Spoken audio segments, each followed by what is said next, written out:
Coming up to campsite 28, Cranberry Lake, in a stiff breeze. See, there are some obstacles we have to contend with here. There's no picnic table or bench here. Somebody left a log for me to sit on. That was quite nice. There are a couple fairly large flat areas. Should be able to find a decent spot for a tent here. There are a number of trees in here that are well spaced for hanging hammock.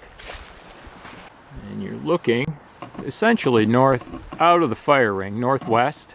It's November, so the leaves are down. But during the summer, there'd be a complete canopy of leaves. You wouldn't have a view of the night sky.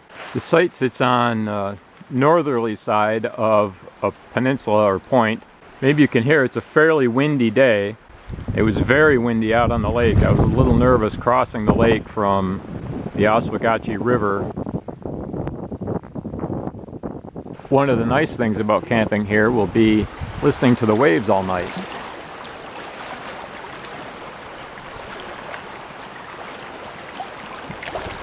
This site's very well sheltered from the prevailing winds. Those evergreens, those hemlocks on the back side of the site have really sheltered it from the breeze. You can also see out on the lake the line where the point here has made this a sheltered little cove compared to how rough it is out on the lake itself. Because the landing for the campsite is tucked into a little cove here and the backside of the campsite is surrounded by evergreens, it's a fairly private campsite. The water's fairly low right now because we're in the fall. Somebody has staked out where some of the boulders are, but you can see there are a lot more. There's not much of a gap between the boulders on the shore.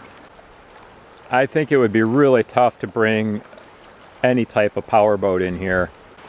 The bottom here is stony and sandy. I think it would be fairly nice for swimming. I've zoomed in, which might make the shot a little unsteady, but there's that cottage across the lake, more or less in the center of the frame. There's my rig for the night.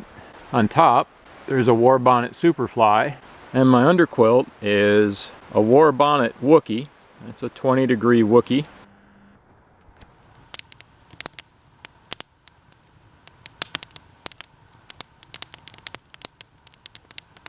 So I had a really nice night here at campsite 28.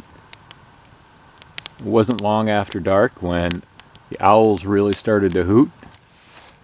Sunrise here is through the trees, so you don't have bright blazing sunlight waking you up first thing in the morning. That sunrise really makes a beautiful sight on the far shore. It lights it right up. And a couple more thoughts. One is when it gets calm and the wind's not blowing, you can hear the traffic from State Route 3 over there to the northwest. Last night there were some people, I think they were shouting so that they could hear their echo, and then they played music. You could really hear the music.